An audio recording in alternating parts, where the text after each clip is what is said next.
Mais uma vez, uma boa noite, uma boa tarde para todos nós e que tenhamos a oportunidade de tirarmos lições bastante proveitosas do nosso estudo desse momento que iremos fazer. Nosso objetivo hoje é conversarmos sobre Emmanuel, seus romances históricos, o desdobrar desse conjunto de informações tão precioso que tivemos a chance de receber através dos canais mediúnicos de Francisco Cândido Xavier.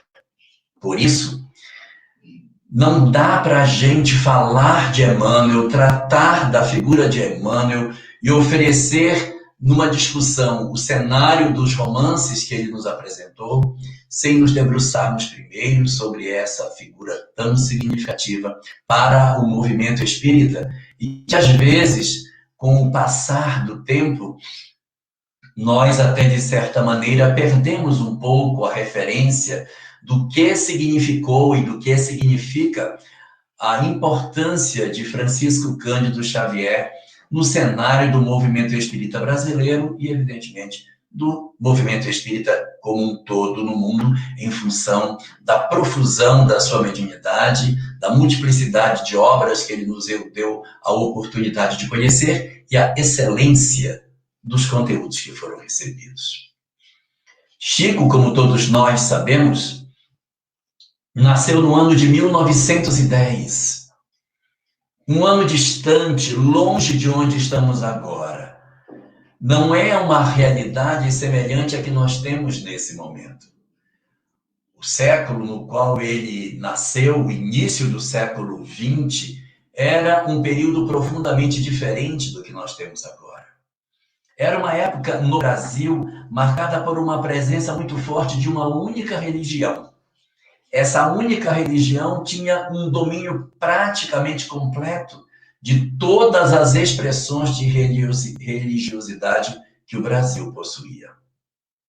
Por esse motivo, qualquer outra ideia que diferisse desse pensamento dominante que a religião apresentava no Brasil era interpretado como alguém que, de certa maneira, estava em desacordo com a norma, estava em desacordo com aquilo que era o apresentado como correto. É muito difícil para nós hoje, quando observamos a multiplicidade de religiões, a liberdade religiosa que o nosso país possui, a profusão de literatura que nós temos e, além de tudo isso, a interpretação que as pessoas hoje dão aos conceitos religiosos. É muito difícil para nós hoje conseguirmos fazer uma análise mais exata do ambiente no qual Chico Xavier se apresentou. Nesse ano de 1910, era um período em que não existiam obras espíritas sequer traduzidas. As obras que existiam e que eram muito poucas estavam todas em francês. As primeiras obras, no sentido de literatura em português, elas vão surgir com as traduções da obra de Guilhom Ribeiro. Então, nós tínhamos ainda fragmentos de tradução, alguns fragmentos que foram obtidos por companheiros de boa vontade, como Olímpio Teles de Menezes, que fazia a tradução de trechos de obras. Ele traduzia uma página e divulgava aquela página traduzida. Mas nós não tínhamos uma literatura efetiva. Então, para que o movimento espírita pudesse crescer, para que o espiritismo fosse conhecido, era muito difícil. As pessoas não tinham acesso a essa literatura, não tinham acesso a esses livros. Livros era uma coisa rara, difícil, cara. A imprensa era complicada, não existia outro instrumento para que a gente tivesse acesso a um conhecimento que não fosse a partir dos livros que tinham que ser importados. Então, os livros vinham de fora. Era muito mais difícil você obter essa literatura. Ela vinha em francês, ela era escassa, ela era cara, ela tinha que ser importada. Quando ela chegava no Brasil, não dava para ler. Porque você precisa conhecer francês para poder se inteirar do que o Espiritismo apresenta. Então, era um período bastante difícil para que o próprio Espiritismo se difundisse. Nós não tínhamos uma literatura específica em terras brasileiras. Pense no que significa você ter apenas, hoje, a literatura de Kardec e dos clássicos, como Leon Denis, Camilo Flammarion, Gustave Gelli, Ernesto Bozano, César Lombroso, Alexander Aksakov, William Crookes, tudo no seu idioma original, nada traduzido. Muito difícil que a doutrina pudesse se desenvolver nesse cenário. E é exatamente nesse contexto, no ano de 1910, numa cidade pequeníssima do interior do estado de Minas Gerais, na cidade de Pedro Leopoldo, que Chico vai renascer. Ele renasce, e a gente poderia imaginar, se ele vai renascer, vai contribuir com isso, ele vai renascer numa condição bastante abastada, com bastante condições para fazer o trabalho. Não. Ele nasce exatamente em todas as condições que seriam adversas para a possibilidade do cumprimento de sua missão. Ele nasce, primeiro, numa cidade do interior, bem pequena, sem acesso a grandes informações, ou seja, é um núcleo pequenino. Pedro Leopoldo é uma cidade muito pequena, distante do grande centro e com dificuldade de acesso à informação.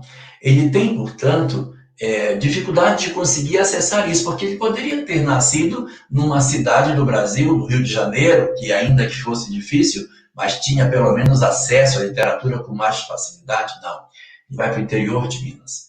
E além de ter a condição de morar numa cidade pequena, com dificuldade de acesso à literatura, pobre. Ele nasce numa família muito pobre. O pai dele lutava com muita dificuldade para conseguir trazer o sustento para a família. Ele não teve as facilidades de um lar faustoso para cumprir a sua tarefa. Adicionado a esse processo, ele perde a mãe ainda bem criança. Ele fica órfão de mãe. E ele poderia ter ficado órfão de mãe, mas ele poderia ter tido uma madrasta que poderia ter suprido a figura materna e ter feito o propósito de compensar as perdas afetivas. Não aconteceu. A literatura que trata sobre a biografia de Chico Xavier nos dá conta de que sua madrasta não era um exemplo de mãe, não era um exemplo de cuidadora. E realizou uma série de atos desnecessários de serem lembrados, que indicam um desamor no processo de cuidado dos seus enteados. Então, vamos somar esses fenômenos. Ele nasce numa época desprovida de literatura em português. Nasce pobre, numa cidade do interior. Órfão de mãe, madrasta difícil, e ainda tinha mais duas características que ainda iriam se juntar a tudo isso. Ele teria uma família que era desarmônica. Havia muita confusão dentro do grupo familiar. E, coroando tudo, uma obsessão terrível familiar que acometeu a sua irmã. Então, ele tem, dentro do cenário da sua vida, uma dificuldade muito forte. Nós temos uma obra que trata sobre a vida dele que poucas pessoas sabem. O livro Árdua Ascensão, de Victor Hugo, através da psicografia de Divaldo Franco, é a história de Chico Xavier, contada pela mediunidade de Divaldo. Então, é uma obra dedicada a Chico pelas mãos de Divaldo. E ali a gente vai encontrar algumas informações preciosas sobre sua infância, sobre todas as dificuldades que ele apresentou para que ele conseguisse realizar o trabalho que ele tinha para fazer. É um exemplo para nós, porque às vezes nós, quando nos deparamos com a necessidade de fazermos alguma tarefa e que a gente imagina que tenhamos alguma relevância do ponto de vista espiritual, nós queremos benesses.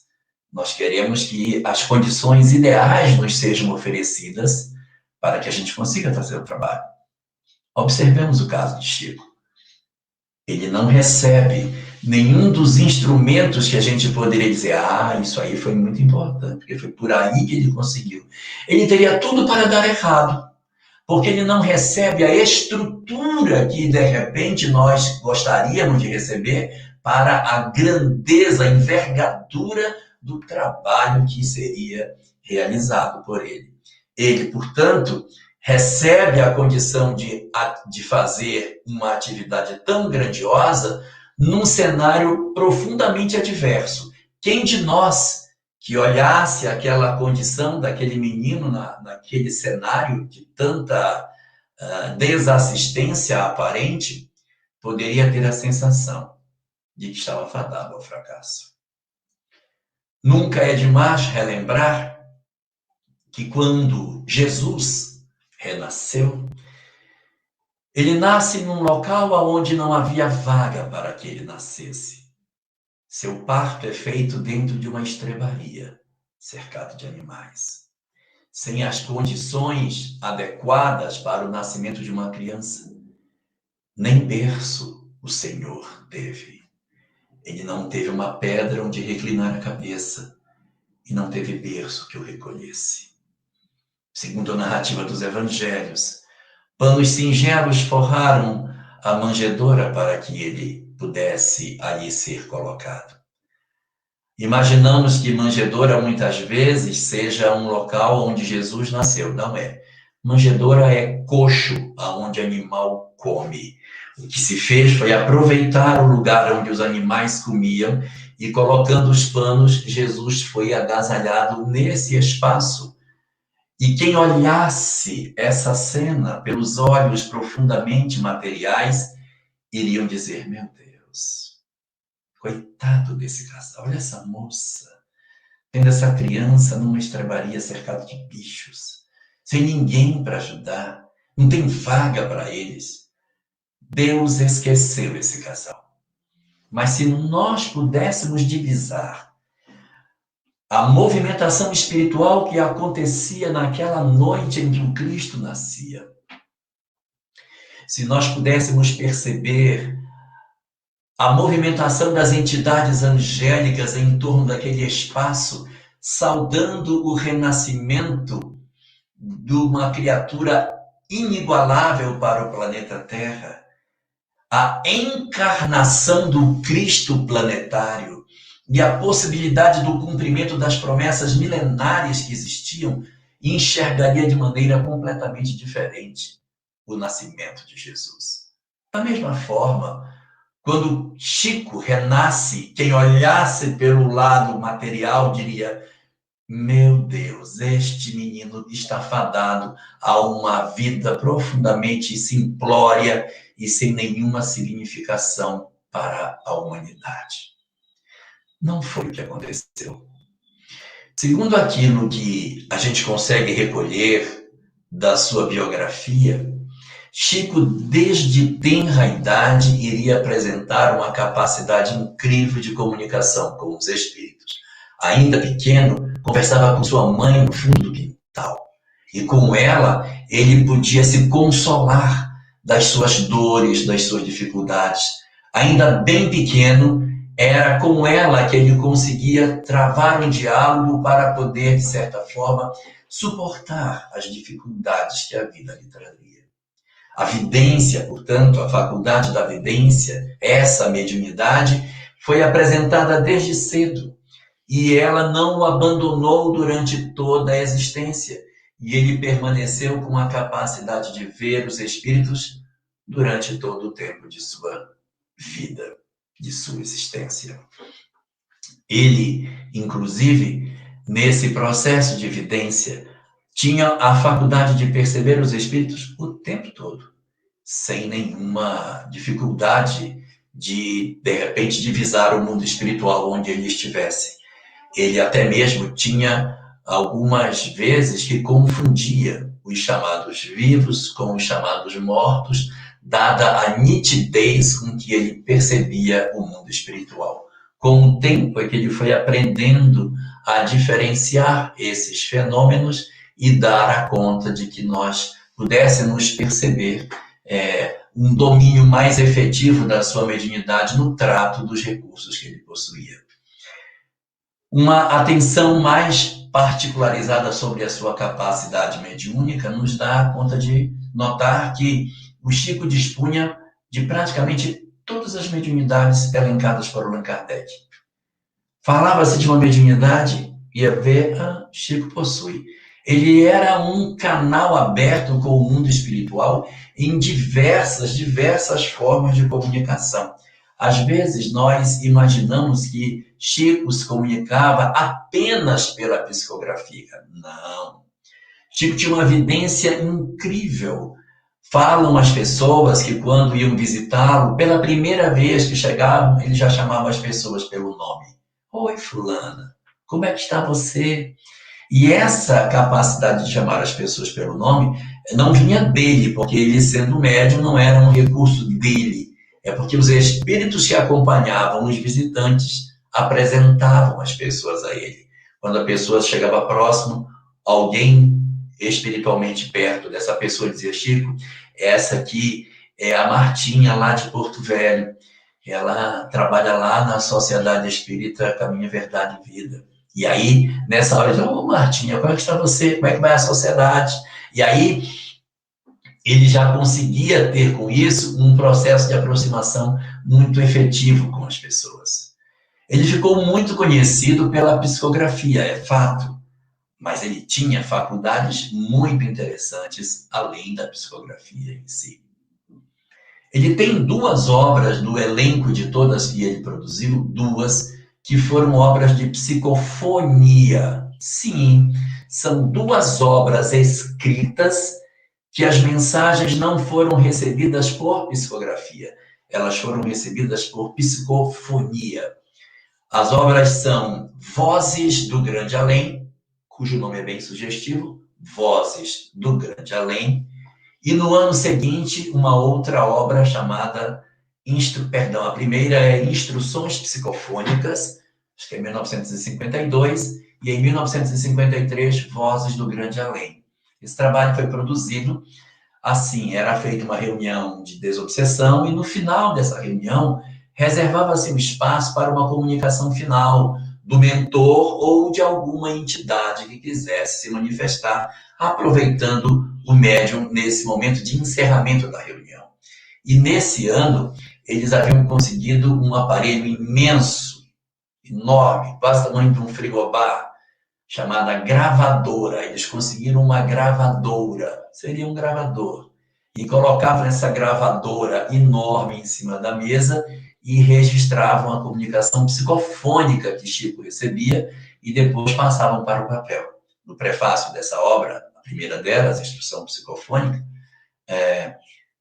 no prefácio é dito que, infelizmente, a psicofonia, ao ser transferida para o papel, não conseguiu traduzir a emoção das palavras que se perderam na hora que foi transposto para dentro do livro. Mas que a energia das palavras, a emoção daquilo que era dito, era profundamente intenso nesse processo de comunicação dos espíritos com os homens. Chico tinha muitas faculdades. Faculdade de mediunidade olfativa. Nossa, quantas pessoas chegavam próximo do Chico, sentiam cheiro de rosas. Há um caso que contam que uma vez Chico estava dando passe na casa, normalmente, como qualquer outro, na casa que ele participava, e quando ele acabou de dar o passe, sentiu-se um cheiro de rosas no ambiente, um cheiro de rosas. Cheiro de rosas, o que é isso? Aí o Chico disse: fui eu fui dar um passe no menino, e quando eu fui dar um passe, eu percebi que ele era ex-suicida. E aí eu fiquei tão comovido de ver, que aí eu me concentrei mais para poder dar o passe nele, e algumas entidades vieram para auxiliar a tarefa, envolveram com um perfume de rosas o garoto. E realmente o perfume ficou muito forte durante toda a reunião. Quando a reunião acabou e o pessoal foi embora para casa, eles usavam uma garrafa de café para que durante o período que era longo de passe em muitas pessoas que vinham à reunião, no final eles tomavam aquele café, né, enquanto estavam fazendo a tarefa, porque ela era muito demorada. Então a tarefa acabou, uma das pessoas que havia trazido o café para a reunião levou a garrafa com o café que sobrou para casa.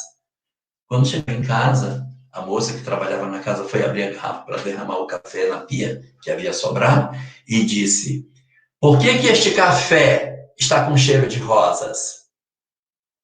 O café, dentro da garrafa térmica, ficou com cheiro de rosas, em que pese o cheiro do café ser extremamente forte. Então ele tinha muitas faculdades, muitas. E há uma particularmente que Chico possuía, muito significativa, e que são poucas as pessoas que têm notícia de que ele possuía, que era a mediunidade de materialização. Sim, Chico materializava espíritos. Ele produzia fenômenos de produção de ectoplasma e, a partir dali, modelavam-se espíritos a partir do ectoplasma que ele produzia, e muitas materializações foram feitas a partir da mediunidade de Chico. Alguns que assistiram a essas reuniões falavam que ele tinha uma faculdade tão intensa de mediunidade que as entidades que se materializavam com as energias que Chico emitia apareciam luminosas. Elas não simplesmente se materializavam, mas elas irradiavam de si uma energia que fazia com que elas fossem visíveis de maneira muito mais intensa na semi-obscuridade. Nas múltiplas reuniões de materialização que Chico teve a oportunidade de participar, houve uma muito singular. Ele estava em processo de transe e começou a doar o ectoplasma, e várias entidades começaram a se manifestar, não somente uma.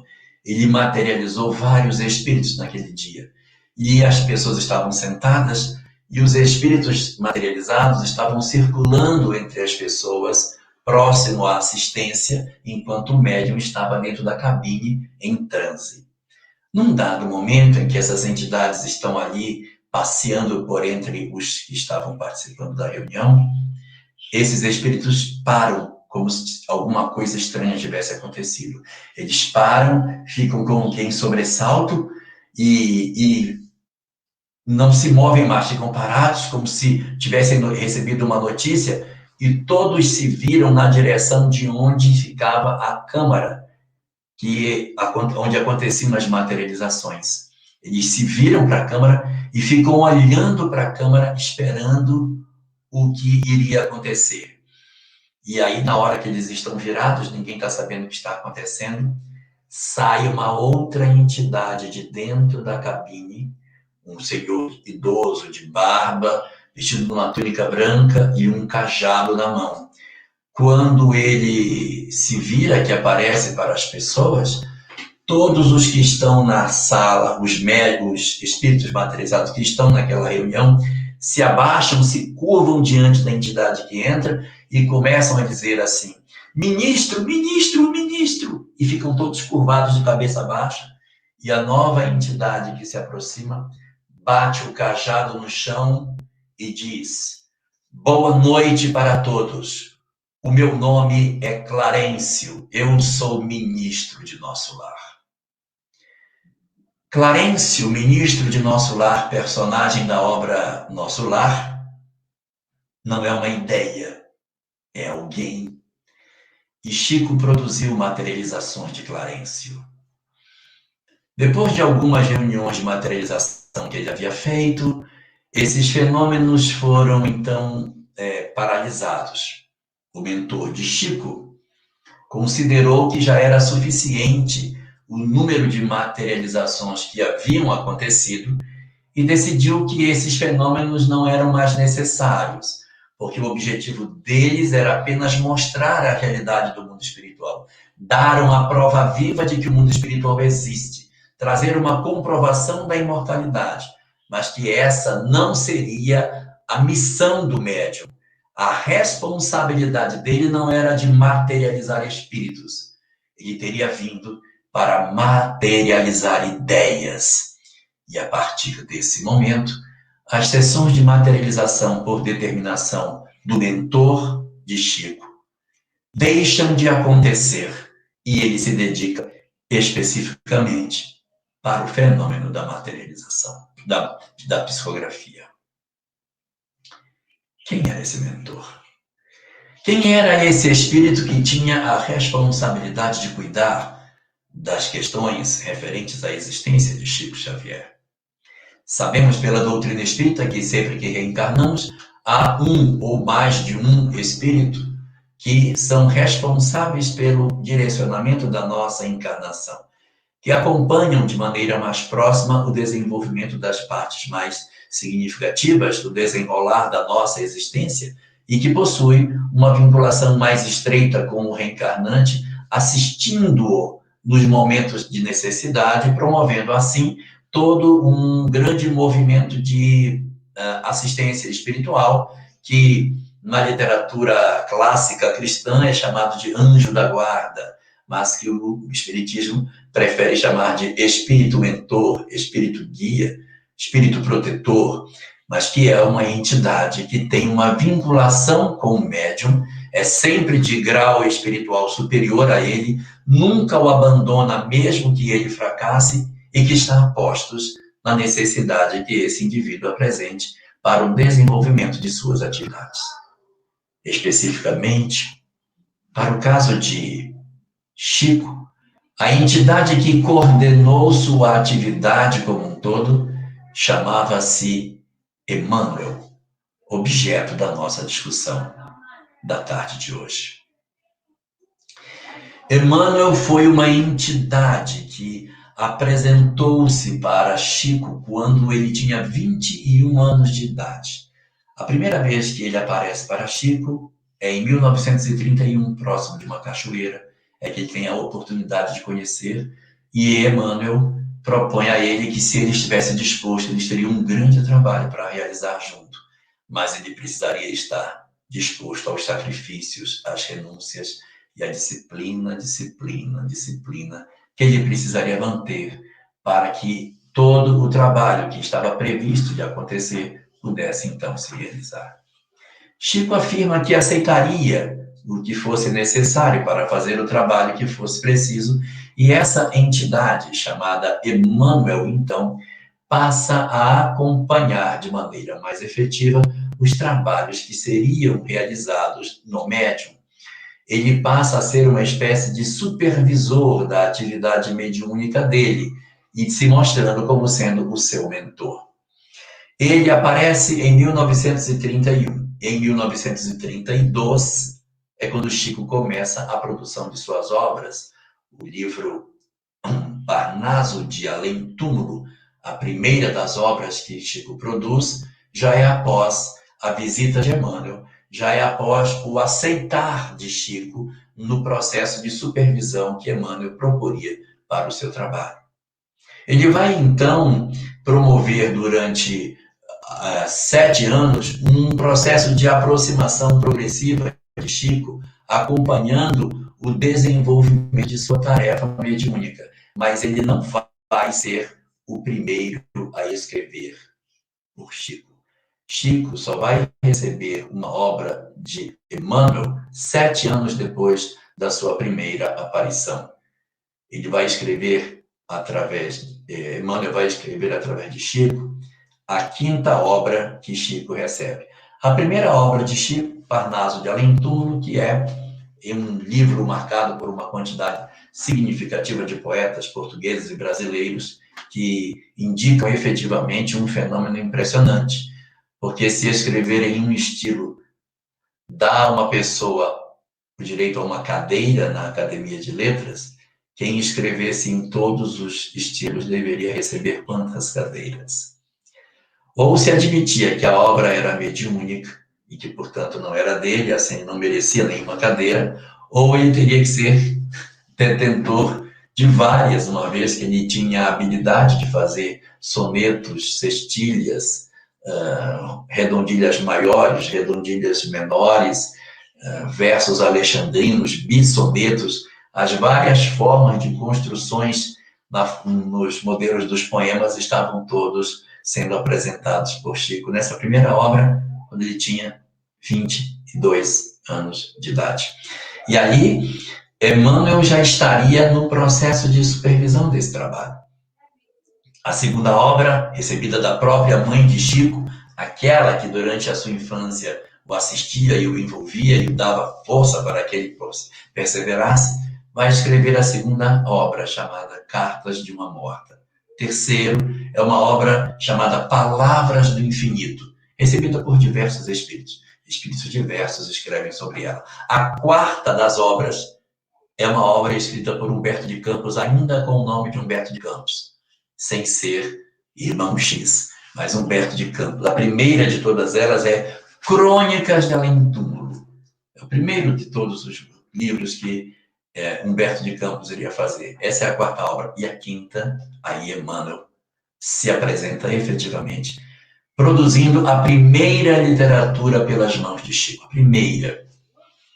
Esse livro, como ele não tinha noção de que viria muitos outros, recebe o título de Emmanuel. Então, é a obra Emmanuel, por Emmanuel, é a primeira das obras que temos a possibilidade de receber, isso em 1938. Ele começa a se encontrar com Chico, a se comunicar em 31. 7 anos depois vem a primeira obra, que é uma obra muito interessante, produzida por ele, em que você vai ter a oportunidade de ver um desdobrar muito filosófico, um Emmanuel muito voltado para a definição de conceitos, parecido com a obra O Consolador, só que não como pergunta e resposta, mas são ditados espirituais sobre diferentes assuntos da nossa sociedade, abordando várias informações de vários ângulos das ciências.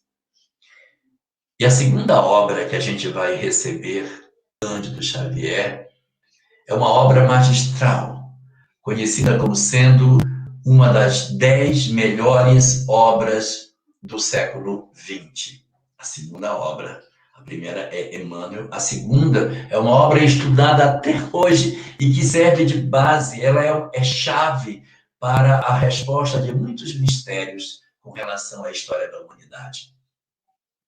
A segunda obra trazida do mundo espiritual para o mundo corporal por Chico, abrindo para nós um cenário extraordinário, isso em 1939, a obra é escrita em 38, mas ela é publicada em 39, é a obra chamada A Caminho da Luz. Essa obra, que é a visão da história da humanidade sob a ótica espiritual, revela coisas importantíssimas. Ali vamos conhecer a história dos capelinos, vamos entender o fenômeno de construção da vida na Terra e todo o grande mecanismo que se deu do ascendente espiritual na história da humanidade, nos revelando a presença do divino nas nossas questões humanas. É uma coisa maravilhosa. Essa obra, chamada A Caminho da Luz, é a história da humanidade sob a ótica espírita. Vai ser, na verdade, a 8ª obra que Chico recebe. Só que a 6ª obra, que é a segunda de Humberto de Campos, era Brasil, Coração do Mundo, Pátria do Evangelho, que seria a história do Brasil à luz da espiritualidade. Então vejam como essas primeiras obras, elas têm uma substância muito forte. Nós estamos apoiados, em termos das verdades espirituais que estudamos, nas obras que foram trazidas por Chico desde o princípio. A segunda obra de Chico já é a segunda obra de Emmanuel já é o A Caminho da Luz. A segunda obra de Humberto de Campos já é Brasil, Coração do Mundo, Pátria do Evangelho. São 2 obras que trazem as histórias do país e do planeta sob a ótica do mundo espiritual, rasgando horizontes extraordinários sobre essa questão. Então, Emmanuel vai fazer todo o trabalho de supervisão dessa atividade ao longo do tempo por aquilo que Chico iria produzir. Então, nós já vamos encontrando uma afinidade muito grande entre Emmanuel e Chico ao longo de toda a sua existência. Os estudiosos da biografia de Chico, aqueles que se dedicam a tentar catalogar o que ele fez, afirmam que foram produzidas 412 obras psicografadas, 412. Mas existe uma quantidade de cartas consoladoras recebidas de pessoas desencarnadas para seus familiares, que se fossem reunidas dariam mais outras centenas de obras. Se nós imaginarmos o volume de anos que Chico produziu esse trabalho, a quantidade de cartas recebidas, fizermos as contas, nós vamos descobrir que existe uma outra literatura não computada, feita das cartas consoladoras que Chico teve a oportunidade de nos oferecer. Ao todo, de tudo que Emmanuel conseguiu produzir para nós, ele, ao todo, produziu, por Chico, 149 obras. Existem 149 livros pela assinatura de Emmanuel através das mãos de Chico Xavier.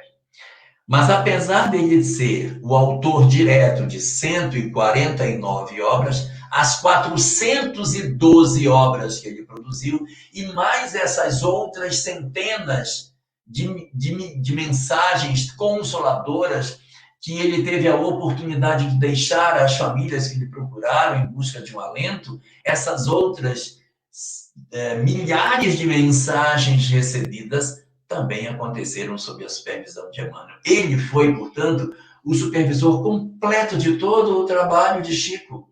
E nesse cenário de trabalho que ele teve a oportunidade de construir, se a gente for contabilizar as coisas que ele fez nessas 412 obras que ele nos trouxe, é possível classificar essas 412 obras em 7 tipos diferentes de mensagens. Poesias, que às vezes as pessoas dizem, mas por que trazer poesia? Por que esse aspecto estético? A poesia tem um dom impressionante de conexão com o mundo espiritual. Quando você lê uma poesia e você recita, dizem os estudiosos que isso promove no cérebro um desacoplamento dos processos de perturbação. Porque o cérebro não sabe se você está cantando, se você está falando, se você está fazendo o quê. Então, essa dificuldade de entender o que se passa quando a poesia é lida, quando você penetra o âmago dos versos, promove uma desconexão dos processos de perturbação que você possa ter. É como cantar. Quando a gente está muito perturbado, a gente canta e, ao cantar, se a música é boa, a gente se desconecta das entidades que nos perturbam. As poesias não eram um puro apelo estético, não era uma simples curiosidade. É para oferecer aos homens o dom de, através da poesia, fazerem um mergulho nos seus textos e promoverem com mais facilidade a desconexão das entidades perversas que muitas vezes procuram nos perturbar. Então, um primeiro grupo de obras que Chico recebeu são as poesias. São inúmeras, não é só Parnaso de Alenturo. Nós temos várias obras de Chico que são obras recebidas de autores diversos, sempre tratando das questões de poemas. Nós temos um livro dele, Volta à Bocage, que é só de bocage, mas a literatura, Antologia dos Imortais, Correio Fraterno, Parnaso de Alentúmulo e tantas outras, elas trazem vários autores oferecendo suas poesias. Um segundo grupo de obras que Chico recebeu eram obras que traziam contos ligeiros. Não são histórias longas, são geralmente livros com 40 capítulos, são histórias curtas que Emmanuel também teve a responsabilidade de coordenar. O grande autor dessas obras de conto era Humberto de Campos, que depois passou apenas a assinar-se como Irmão X. Ele retira o nome dele por questões de direitos autorais. Ele, então, usa o nome Irmão X, mas a gente sabe que é Humberto de Campos e continua produzindo sua literatura com esse novo pseudônimo.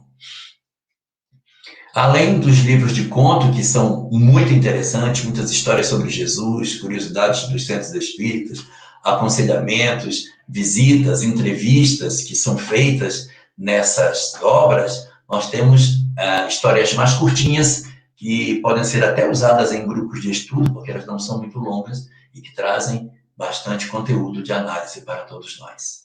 O terceiro grupo de obras que também foram recebidas são as obras de estudo. Nossa, Chico teve a possibilidade de psicografar, sob a orientação de Emmanuel, muitas obras de estudo, muitas. Emmanuel, na verdade, foi um dos grandes autores das obras da parte de estudo com relação à doutrina espírita pela mediunidade de Chico. Então, ele fez muitas obras de estudo. Pegava uma obra, trabalhava o estudo dela. E ele, além desses estudos, tem algumas que são estudos particulares da codificação. O livro Religião dos Espíritos, estudando o livro dos Espíritos. O livro Seara dos Médiuns, estudando o livro dos Médiuns.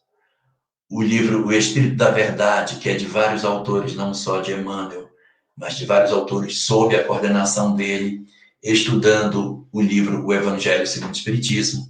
Nós temos Justiça Divina, um que eu amo demais, estudando a obra O Céu e o Inferno, e o livro Roteiro, que faz análises de trechos da Gênese de Kardec.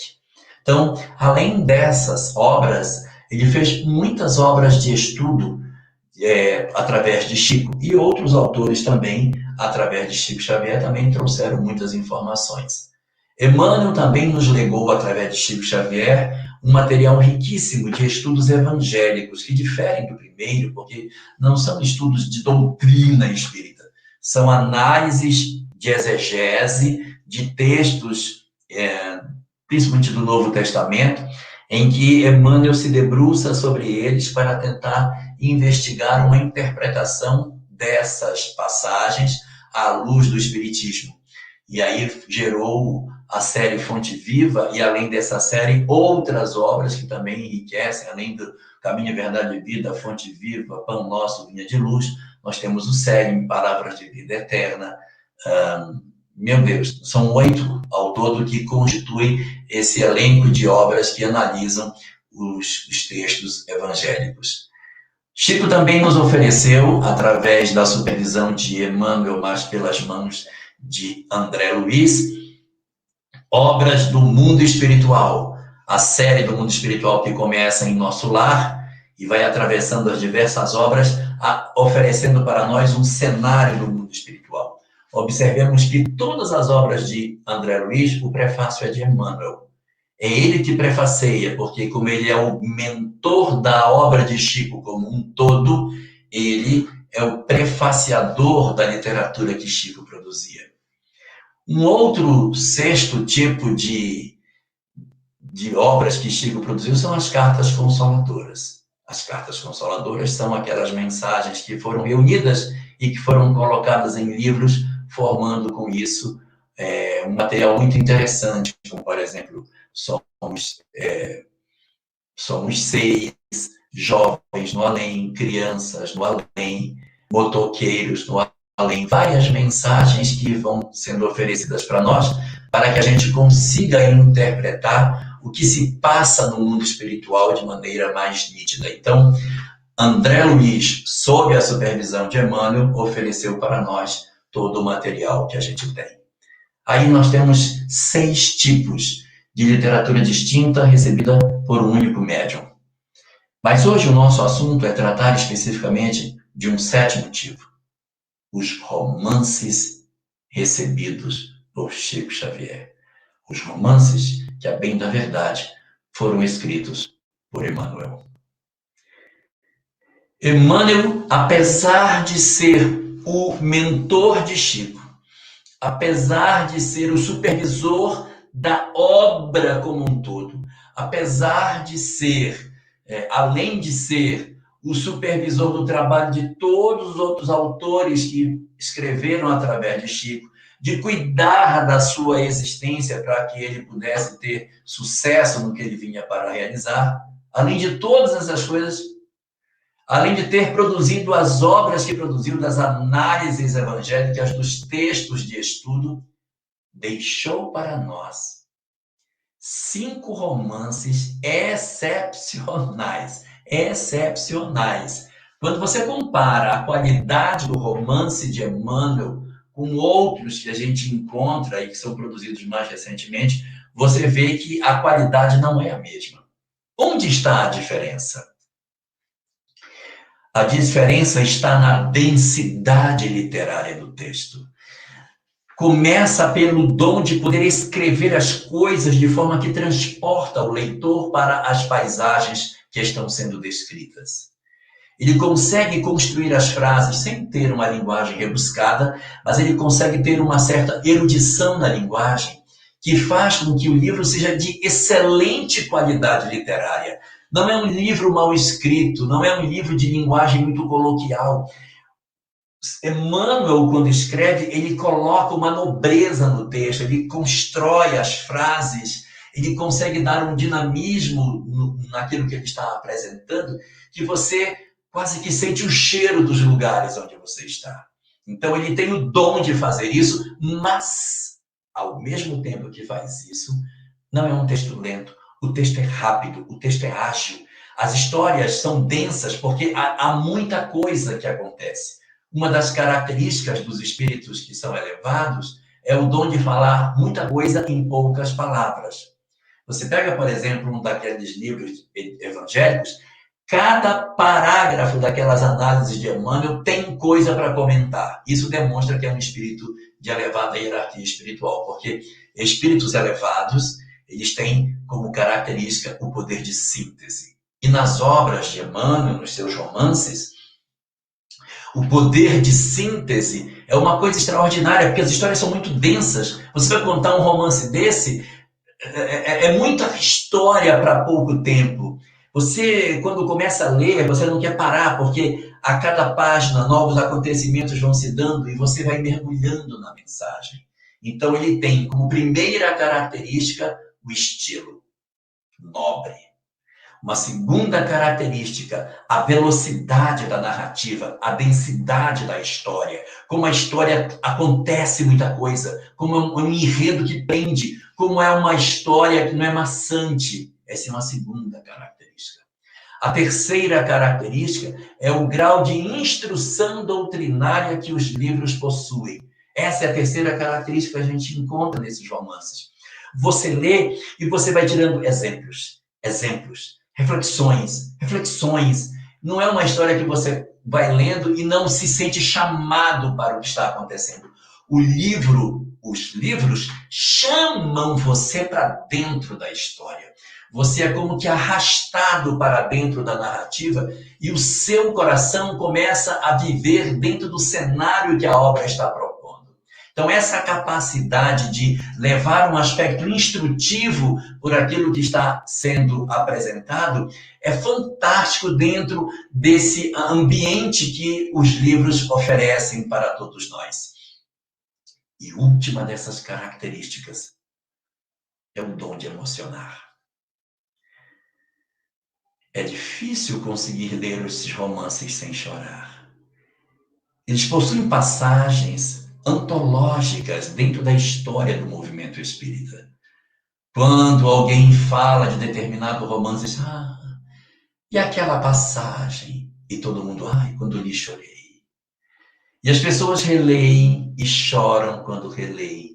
Elas estão impregnadas de um magnetismo interessantíssimo, que fazem desses romances indiscutivelmente pérolas, obras-primas da literatura mediúnica universal, porque são textos construídos dentro de um bom gosto literário excelente, de uma velocidade de narrativa extraordinária, de um dom maravilhoso de conseguir transportar as pessoas para dentro dele, de oferecer o dom de nós sentirmos os exemplos nos tomando e, através das instruções doutrinárias que advêm dessa literatura, oferecer a nós o dom de nos sentirmos dentro da história e nos emocionarmos com o que acontece.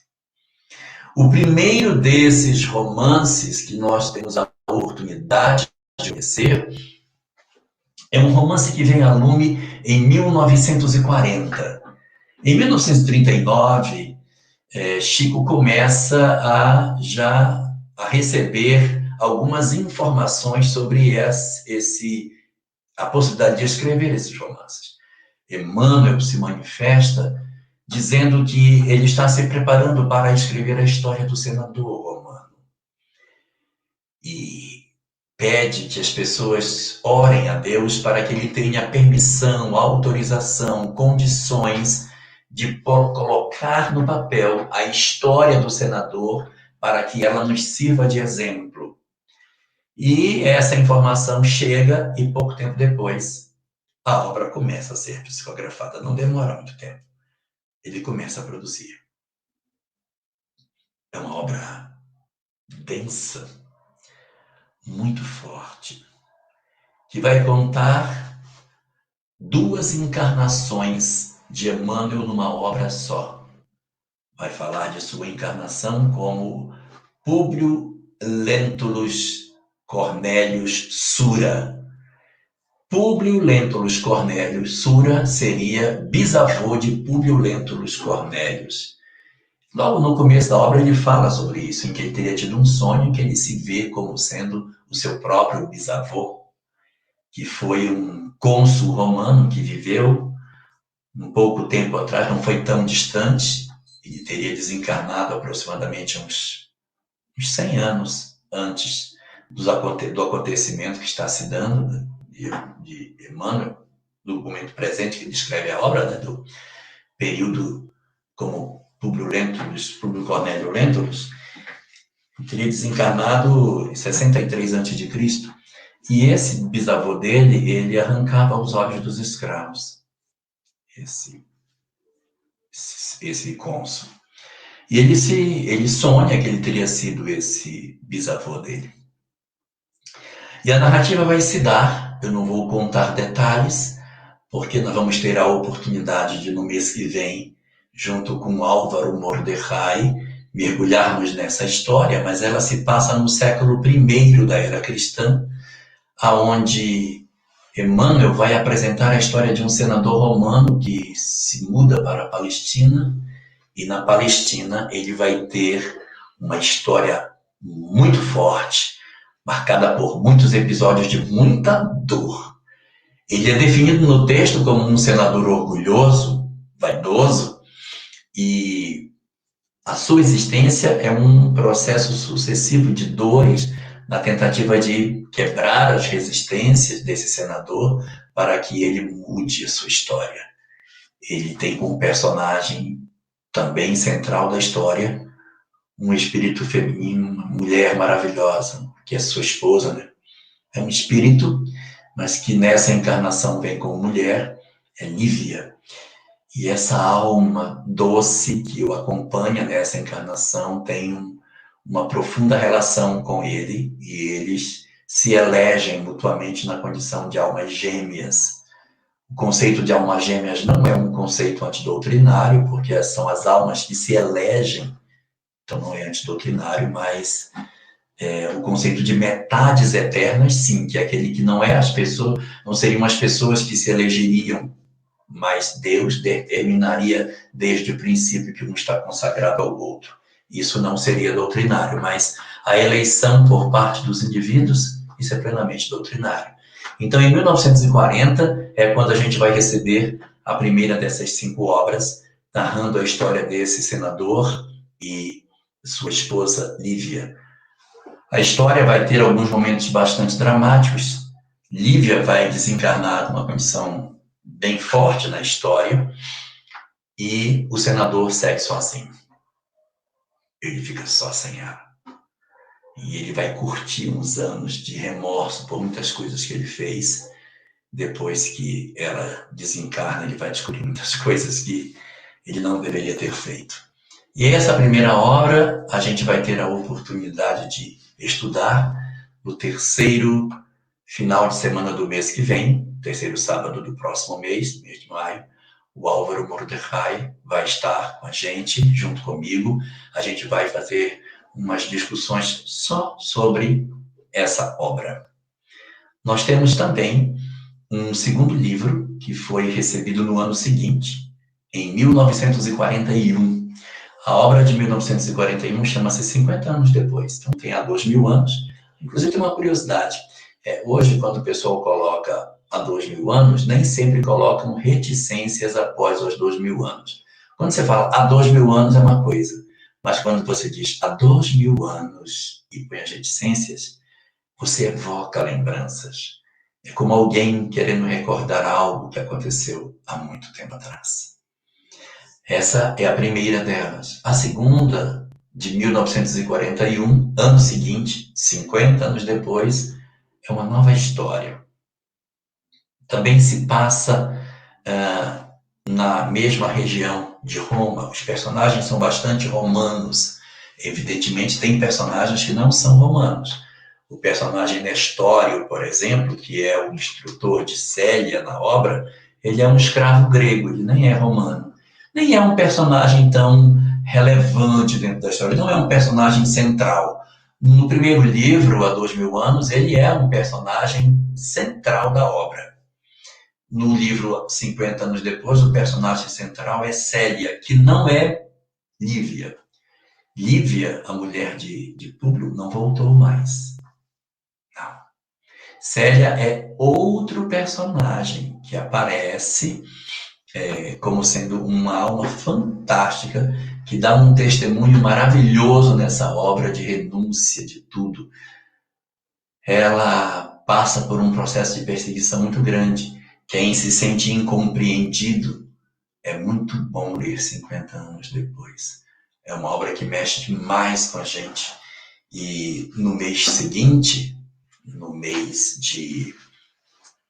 aqui é maio, no mês de junho, no terceiro final de semana do mês de junho, nós vamos estudar a obra 50 anos depois. Nossa live vai ser especificamente sobre 50 anos depois, e o Paulo Inter vai trabalhar com a gente discutindo o conteúdo dessa obra 50 anos depois. Ali a gente vai encontrar expressões do cristianismo nascente, as primeiras informações que a gente tem sobre as primeiras instituições cristãs, já um pouquinho tortas, elas vão aparecer aí nessa obra 50 anos depois. E Célia apresenta-se como sendo, meu Deus, que modelo de mulher excepcional é essa? Incrível! Então, o primeiro vem em 1940. O segundo romance histórico vem no ano seguinte, 1941. O terceiro romance histórico vem no ano seguinte, 1942.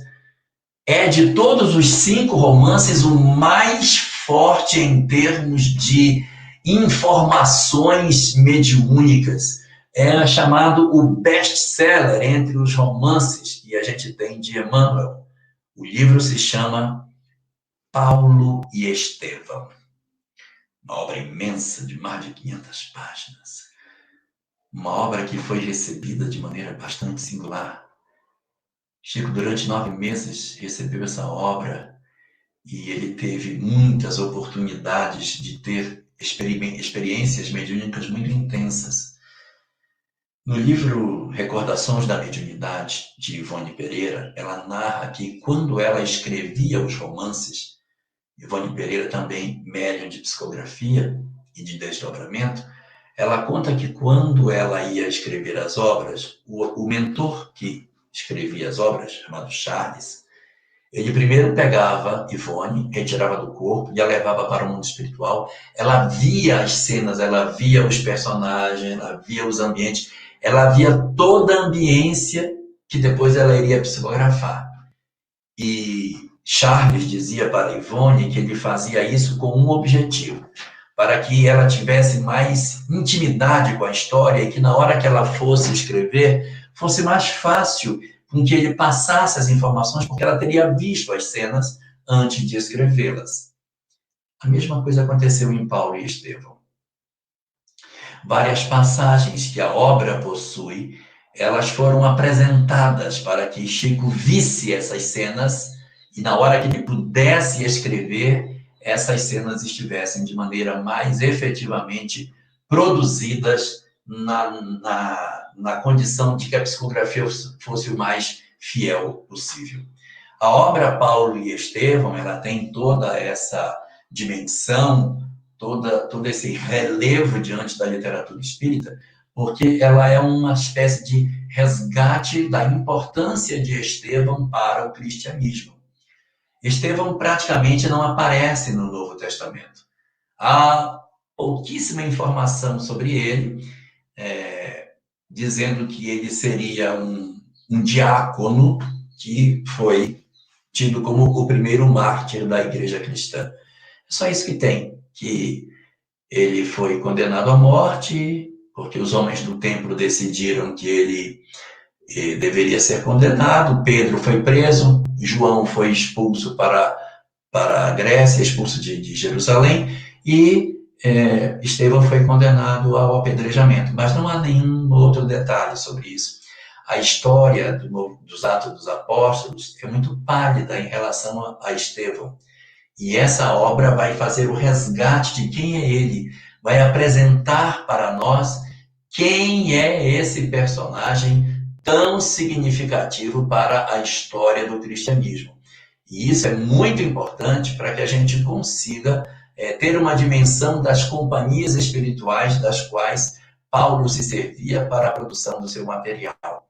As cartas de Paulo, no dizer da obra Paulo e Estevão, foram inspiradas por Estevão e pela sua irmã Abigail.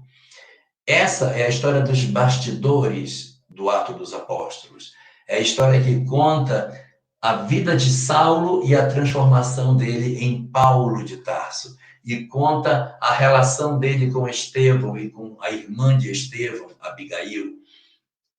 Todo o processo de conexão espiritual que Paulo vivia naquela época com as pessoas em seu derredor, e você vai vendo a construção do homem extraordinário que Paulo se tornou no curso do tempo que essa obra vai sendo lida. A gente vai adentrando nas características das suas viagens, das situações embaraçosas que muitas vezes Paulo passava e que precisava de um apoio espiritual muito grande para que ele pudesse suportar as pressões que a gente teria. Então, essa obra chamada Paulo e Estevão acaba sendo uma obra muito interessante e nós vamos estudá-la no mês de julho. O Daniel Magnusson vai estar com a gente fazendo o estudo específico dessa obra chamada Paulo e Estevão. Depois nós temos um hiato de um ano, porque Paulo e Estevão foi em 42. Em 43 não tem nenhum romance, mas tem um em 44. Em 1944, Chico receberia o quarto desses romances. É um romance bem diferente dos outros, porque os outros 3 romances, eles são romances classificados como romances romanos. Por que romances romanos? Porque eles se passam em Roma. Há 2000 anos, é em Roma. 50 anos depois, é um romance da época do Império Romano, é também em Roma. Paulo e Estevão se passa não especificamente em Roma, mas no cenário do Império Romano. O Império Romano está como pano de fundo dessa obra, então é do mesmo período histórico, é daquela mesma época. Então ali você tem há 2000 anos, que é no período do Cristo encarnado, 50 anos depois, que é 50 anos depois da crucificação, né? Quer dizer, 50 anos depois daquilo acontecido, depois da história de 2000 anos, e você vai ter Paulo e Estevão entre esses dois, quer dizer, eles todos se passam naquela fronteira entre o século I e o século II do cristianismo. Eles são muito próximos em termos temporais e são também todos eles vinculados na história com o povo, com o Império Romano, até porque Emmanuel, por ter uma característica muito forte de ser um senador romano, ele traz muito da história de Roma para dentro dos seus livros. Mas a quarta das obras, chamado Quarto Romance de Emmanuel, não é mais um romance romano. Esse quarto romance ele já vai acontecer no século XVII, bem depois, muito longe. É uma outra história. Os que leem dizem que esse é o que mais emociona. As pessoas que costumam ter acesso a essa literatura dizem o que se mais chora, o que a gente mais sente é renúncia. Porque o próprio livro já denota tudo. Renúncia é a história de um espírito extremamente evoluído, extremamente, numa condição espiritual muito superior, que decide renunciar à condição que ela está para mergulhar na carne, para tentar resgatar seu amor que ficou para trás. Então, Alcione, que é essa personagem, que segundo dizem é a encarnação de Célia, não é Lívia. Lívia não teria voltado, mas Célia mergulha na terra para tentar resgatar seu amado Carlos, que ficou para a retaguarda. Um personagem muito importante no livro Renúncia é o companheiro chamado Padre Damiano, que é um aconselhador de Alcione, um homem bastante interessante, que está presente nessa narrativa de muitas renúncias, de muitas dores. Quando a gente lê isso, não acredito, ele fez isso com ela. Não, eu não acredito. E assim, a história de um amor e da dureza do coração humano, de quanto você é capaz de renunciar para buscar alguém que ficou na retaguarda e quanto esse alguém pode não entender, não compreender, não corresponder às renúncias que você faz para vir buscá-lo na escuridão. Aqueles de nós que temos muitas dificuldades, às vezes familiares, dramas profundos de incompreensão em família, encontramos de repente no livro Renúncia as chaves que às vezes buscamos para o entendimento das nossas próprias histórias. Esses romances, então, parecem ter acabado, porque é 1940, 41, 42, 44, e aí acabou. Não tem mais. Passa 45, 46, 47, 48. Quando em 1953, olha só, 13 anos depois do primeiro romance ter sido recebido, vem o último dos 5, chamado Ave Cristo. Ave Cristo, aqueles que anseiam a glória de Deus. A glória de morrer em teu nome te saúdam e te glorificam. Essa é uma obra que vai falar do cristianismo do século III. É um pequenino salto na história, encontrando personagens cristãos no século III. O livro Renúncia, ele vai ser estudado por nós no mês de agosto. Não, Renúncia será em setembro. Renúncia vai ser o último, por conta das questões históricas, negando a sequência cronológica das obras. Renúncia vai ser em setembro e quem vai estar conosco é o Saulo. O nosso companheiro Saulo, que todos já devem ter conhecido nas lives, vai estar com a gente para estudar Renúncia no mês de setembro. E o livro Ave Cristo é uma obra que vai falar do cristianismo no século III. Ele traz alguns personagens muito importantes. Nós temos nessa obra um personagem muito forte na primeira parte da obra, chamado Irmão Corvino Velho. O Irmão Corvino I é um cristão excepcional, maravilhoso. Ele só está na primeira parte do livro, eu não vou contar porquê, mas ele só está na primeira parte. E esse Irmão Corvino, ele é um velho de barbas brancas, muito amoroso e de olhos azuis. Qualquer semelhança é mera coincidência, ou melhor, não é mera coincidência. Segundo se diz, esse personagem é a encarnação anterior de Bezerra de Menezes. Irmão Corvino Velho seria ele. Ali nós vamos encontrar vários personagens do Espiritismo presentes nessa obra. Nós vamos ter ali a presença de Eurípides Barçanufo. Ele está presente nessa obra como uma criança pequena. Ele é um garoto pequeno. Nós vamos ter a presença de um personagem muito importante, um sábio grego chamado Basílio, que tem toda uma visão da vida muito espiritualizada, cristão. Esse Basílio também é um personagem importante da obra Ave Cristo, que nós haveremos de estudá-la também no mês de agosto. Quem vai estar conosco no mês de agosto, junto, estudando Ave Cristo, debulhando essa obra, é o nosso querido amigo Arthur Valadares. Acredito que todos conhecem, de São Carlos. Arthur Valadares está presente numa série de lives por aí. Então, o Arthur vai estar conosco. Então, resumidamente, há 2000 anos, o Álvaro Mordecai vai estar conosco. O Álvaro vive nas lives por aí. 50 anos depois, o Paulo Winter, de Conchal, São Paulo, vai estar com a gente. Depois, o Paulo Estevão, nós vamos ter o Daniel Magnusson, que vai estar com a gente. Também ele é de São Paulo. Nós vamos ter no livro Ave Cristo, no mês de agosto, o Arthur Valadares, e no mês de setembro, o Renúncia, com o Saulo César, que vai estar com a gente. Esses romances, eles às vezes são classificados de maneira distinta. Uns separam nos romances romanos. Quais são os romances romanos? Há 2000 anos, 50 anos depois, Ave Cristo e Paulo Estevão. Esses 4 são romances romanos. Isso é uma maneira. Renúncia não é um romance romano. Mas tem uma outra maneira de classificar.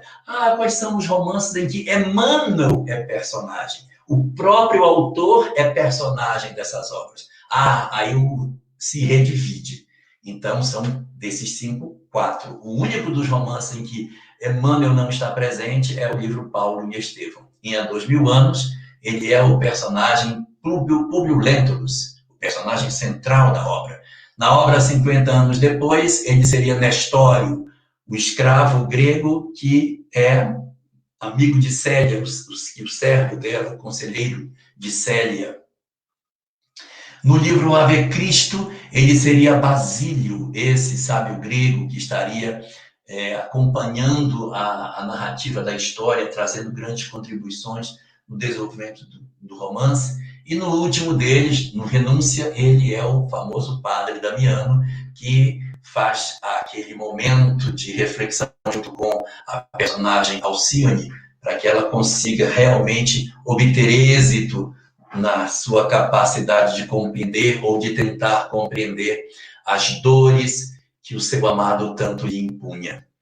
Essas questões todas são muito interessantes, mas essas preocupações sobre as encarnações de Emmanuel, elas às vezes se esbarram numa questão mais de curiosidade. Pouco importa para nós o que ele foi, o que ele deixou de ser, porque às vezes as pessoas ficam tão ávidas, mas ele foi quem, deixou de ser quem, ele era quem, deixou de ser. E isso acaba desgastando muito, porque a gente acaba saindo do foco. O nosso foco é a transformação moral, e a gente fica atrás de dados históricos, tentando costurar isso. Mas nós temos uma obra que é de 2017, essa obra foi feita depois da desencarnação de Chico, e essa obra chama-se Deus Conosco. Por que o nome dessa obra? Porque Emmanuel, em hebraico, significa Deus Conosco. Quando você pega lá nos evangelhos, é dito, e terás um filho, e lhe darás o nome de... Não é Jesus que está. Lhe darás o nome de Emmanuel, Deus conosco. Mas isso é uma denominação, não é o nome efetivo dele, porque depois o nome dele fica sendo Jesus, Yeshua, de maneira mais efetiva, né? Bom, então, Emmanuel, que significa Deus conosco, traduzindo para o português, vai dar nome a essa obra de 2017. E essa obra de 2017, da qual eu não dou garantia de veracidade, ela diz que existem muitos bilhetes, muitas mensagens avulsas, muitos textos que foram apresentados por Emmanuel numa série de situações a Chico, e essas informações que ele nos oferece permite com que as pessoas consigam costurar uma série de encarnações de Emmanuel. Eu não dou garantia de que seja verdade, mas eu vou deixar aqui porque essa obra existe até para a gente saber. Então, lá nessa obra, ele cita 10 encarnações diferentes de Emmanuel. Algumas realmente estão na literatura apresentadas assim. Outras não estão apresentadas e são ditas que Chico teria falado. E outras são amarrações feitas em outras obras por outros médiuns, que a gente também não pode dar certeza sobre isso. Mas nesse livro, Deus Conosco, diz que a primeira encarnação de Emmanuel teria sido 9 séculos antes do nascimento de Jesus. Ele teria nascido na Síria. O nome dele seria Simas. E ele seria um sacerdote ligado a Semíramis, aquela que depois iria ser a mulher de Nabucodonosor. A segunda dessas encarnações seria já no livro Há 2000 anos. Essa dá para a gente ter mais consistência, porque é o próprio Emmanuel falando sobre a encarnação dele como seu bisavô, onde ele teria sido Públio Lentulus Cornelius Sura. Não é? A terceira dessas existências já é ele como Públio Lentulus Cornelius, que é o senador romano, personagem central da obra Há 2000 anos. A quarta dessas histórias, dessas encarnações, ele seria o escravo Nestório do livro 50 anos depois, próximo ali da Célia como personagem central. Ele um personagem secundário. A quinta das encarnações seria como Basílio, aquele sábio que aparece na obra com toda uma experiência, ele vai adotar uma criança que vai ser abandonada. Então, tem todo um conjunto de histórias sobre esse personagem Basílio. Depois tem uma sexta encarnação dele, que eu, sinceramente, não sei de onde que essa obra tirou, não aparece, a conexão não está em nenhuma obra de Emmanuel, não cita nenhum bilhete, mas diz que ele teria sido um santo da igreja chamado Remígio, e ele, então, teria vivido na época do século VI, mais ou menos, e teria vivido na região da França, onde hoje é a França. A sétima das encarnações seria no Brasil, na condição de Padre Manuel da Nóbrega. Essa é bem conhecida, já existem muitas citações dessa encarnação de Emmanuel. Amor e Sabedoria de Emmanuel, uma outra obra que trabalha muito isso e traz muitas conexões entre Emmanuel e Padre Manuel da Nóbrega. A oitava dessas existências seria a do Padre Damiano, o personagem lá, o aconselhador de Alcione na obra Renúncia. E depois tem outras duas encarnações que também aparecem, mas nós não temos uma literatura assim satisfatória para dar um suporte efetivo. E a nona seria Jean-Jacques Tourville, que era um sacerdote da época da Revolução Francesa, que conseguiu até não ser sacrificado. A Revolução Francesa sacrificou muitos sacerdotes, e ele teria sido um grande educador, uma pessoa assim, bastante iluminada nesse período, e aí, quando aconteceu a Revolução, ele consegue não ser sacrificado na Revolução e vai desencarnar já velhinho, noutra condição. E a última dessas encarnações, segundo bilhetes que existe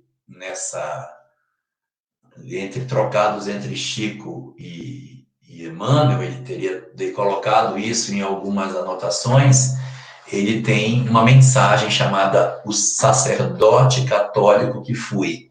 E em cima dessa mensagem, o pessoal tirou uma informação dizendo que ele teria sido Padre Amaro. Não confundir com memória de Padre Amaro. O Padre Amaro seria um padre que viveu no Pará. Foi contemporâneo de Bezerra de Menezes. E esse padre, assim, teve toda uma história. E nessa mensagem, o sacerdote católico que fui, Emmanuel traz algumas informações preciosas sobre esse momento da sua vida. Mas existe um ponto que é muito importante que a gente não esqueça nessa nossa discussão. O que resultou de tudo isso? Qual foi o resultado de todo esse trabalho? O resultado do trabalho feito por Emmanuel, o esforço de Chico, não ficou perdido.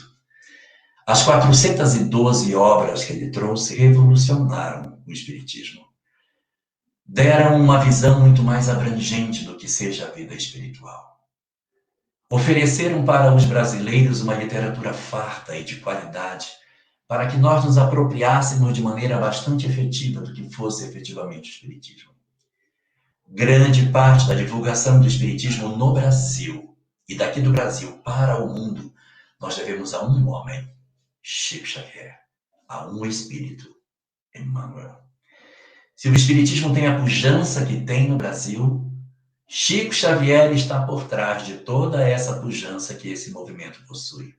Suas obras sobre o mundo espiritual, suas obras construídas sobre a questão das análises do Evangelho, a literatura que ele pôde produzir de estudos, tanto das obras doutrinárias como os outros livros de estudo que ele pôde fazer, os seus romances históricos quebraram as algemas de resistência que existiam com relação ao Espiritismo e levaram a mensagem espírita para muito mais pessoas.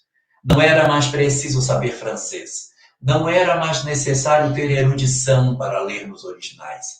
As obras em profusão foram espalhadas pelo Brasil inteiro e o Brasil tornou-se profundo conhecedor da mensagem dos Espíritos. Chico Xavier, ao longo de sua vida, pôde, portanto, contribuir de maneira indelével para o desenvolvimento dessa mensagem tão extraordinária que é o Espiritismo.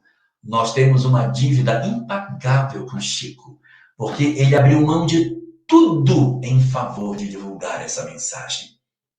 Ele deixou para nós alguns exemplos importantíssimos, como, por exemplo, o exemplo da humildade. A história de Chico é uma história de humildade do começo ao fim.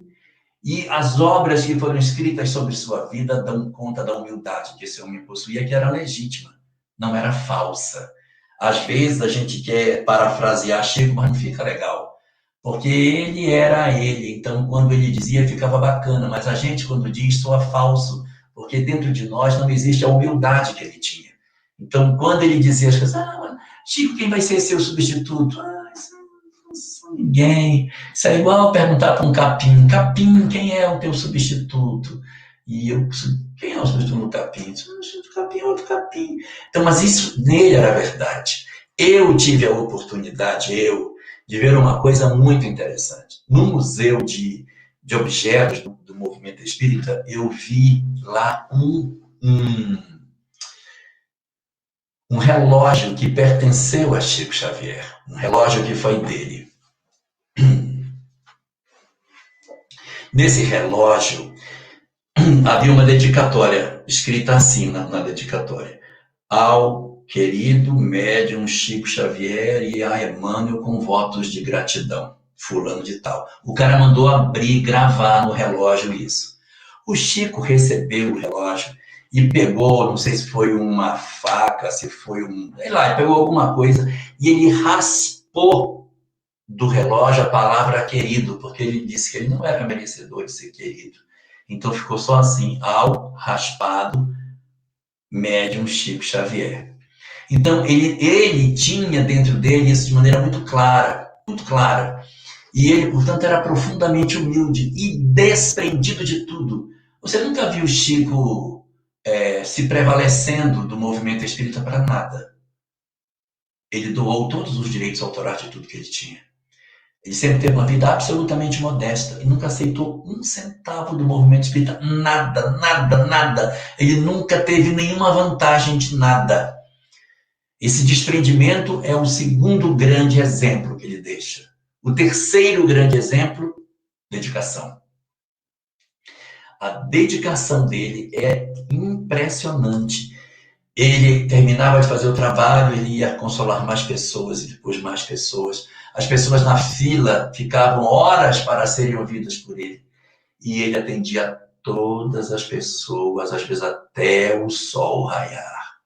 Ele nunca desistiu do trabalho de fazer o que ele tinha para fazer. Ele tinha isso como uma grande missão e ele acolhia a todas as pessoas. Tem uma história muito interessante que fala que tinha um cara que ficava lá, que era perturbado e que ficava na fila para querer falar com o Chico. Chamava Jorge. Não à toa. Perturbado. Então, esse Jorge ficava na fila e ele era muito mal cheiroso. Quando ele entrava na fila, as pessoas se afastavam para lá para trás do Jorge, para cá para frente, dava um vácuo, porque ele tinha um mau cheiro péssimo. E aí o Chico, o Jorge ficava na fila querendo falar com todo mundo. Ei, Calypso, não, depois a gente fala, não. Aí todo mundo fugia dele, ele vinha conversar. Toma, pega o dinheiro, vai comprar um doce para ti, vai comprar um refrigerante, sai. Porque ele era muito desconfortável na convivência. E aí ele ficava na fila, junto com aquele monte de gente. Quando dava umas 2 horas da manhã, 3 horas da manhã, chegava a vez do Jorge. Jorge, como é que estão as coisas? Ah, tá tudo bem. Só besteira, o Jorge só falava bobagem. Não dizia nada de positivo. Só assim, e o teu cachorro? Ah, o meu cachorro, Chico, meu cachorro morreu. Oh, morreu o cachorro. Então me dá um abraço. Aí dá um abraço. Aquele homem fedido e assim. Quando acabava, não tinha mais o que dizer. Que mais, Jorge? Que mais? Ah, tem mais tal coisa. Aí, e assim, até que não tinha mais nada para o Jorge dizer. Aí dizia, que mais, Jorge? Aí o Jorge disse, não, acabou, Chico. Tudo que eu tinha para falar, já falei, não tem mais nada para falar. Mas nada, não. Então agora me diz um verso. Aí lá o Jorge ia dizer verso, o Chico achava ótimo. E aí foram reclamar com o Chico. Chico, cheio de pessoas que perderam parente na fila. Cheio de pessoas, cheio de problemas. Se você ficar aí perdendo tempo com esse cara que nem entende o que está acontecendo, é perturbado. Você podia dar atenção mais para as pessoas que estão aí na fila, que perderam parentes. Aí, disse, mas o que é que eu... Aí o Chico disse, mas o que é que eu posso fazer? Vocês não querem conversar com o Jorge? Então eu tenho que conversar com ele. Se vocês querem que eu atenda as pessoas, converse com o Jorge. Atenda com o Jorge, que me sobra mais tempo para atender as pessoas. Então Chico era de uma renúncia. Ele renunciou a todas as coisas. Então, a primeira das grandes lições, a humildade. A segunda, o desprendimento. A terceira, a dedicação ao trabalho. A quarta, a renúncia. Ele renunciou a tudo que a vida poderia oferecer de vantagens para viver absolutamente para o trabalho da comunicação que os espíritos lhe ofereciam. Sua vida foi integralmente para oferecer ao mundo o conteúdo de suas obras. E a quinta e última lição que ele nos deixou, a caridade. Ele tinha um dom de ajudar os necessitados, de se dedicar às pessoas de maneira impressionante. É conhecido o trabalho de Chico de socorro às famílias mais pobres, a atividade assistencial que o Chico promovia de maneira muito forte. É muito interessante. Então, de todas essas 5 lições que ele tem, houve um resultado disso. Os espíritos obsessores que perturbavam Chico e que queriam, de alguma maneira, atrapalhar a obra, perturbavam as pessoas em derredor dele para poder atingi-lo. E chamavam Chico por uma palavra: o invencível. O invencível. Aquele homem frágil, franzino, doente, aparentemente nascido num local sem a menor perspectiva, com tantas adversidades que dava a sensação de que ele não seria efetivamente o realizador de nada de grandioso, deixou o maior legado espiritual que nós poderíamos esperar. Portanto, é impossível separar a obra de Chico da obra de Emmanuel, ou separar a obra de Emmanuel da obra de Chico. Os dois juntos fizeram um trabalho magistral. É por isso que nas nossas próximas 5 semanas, nós vamos oferecer a oportunidade a nós próprios de mergulharmos no conteúdo dessas vidas e dessas obras, para que a gente possa tirar as gemas preciosas que estão contidas em cada uma dessas peças literárias extraordinárias que Emmanuel nos legou. Deixamos, portanto, aqui o convite para todos nós, para nós adentrarmos, já começarmos a ler nesse mês que vai agora, está na metade, até a metade do mês que vem, de maio, lermos o romance há 2000 anos, para a gente ter a memória bastante viva de tudo que nós iremos conversar no nosso final, no 3º sábado do mês de maio, junto com o nosso querido amigo Álvaro Borderray. Fica aqui o meu convite a todos, que Deus nos abençoe nessa tarefa e que as bênçãos dos céus estejam sobre todos nós, para que nessa leitura a gente consiga se apropriar daquilo que é mais importante para o nosso trabalho de transformação interior. Uma boa noite para todos nós e que Deus nos abençoe. Gratidão, Elahá, pelo compartilhamento dos seus conhecimentos. E nós vamos agora para as perguntas, né? A primeira pergunta vem lá da Web Rádio Fraternidade.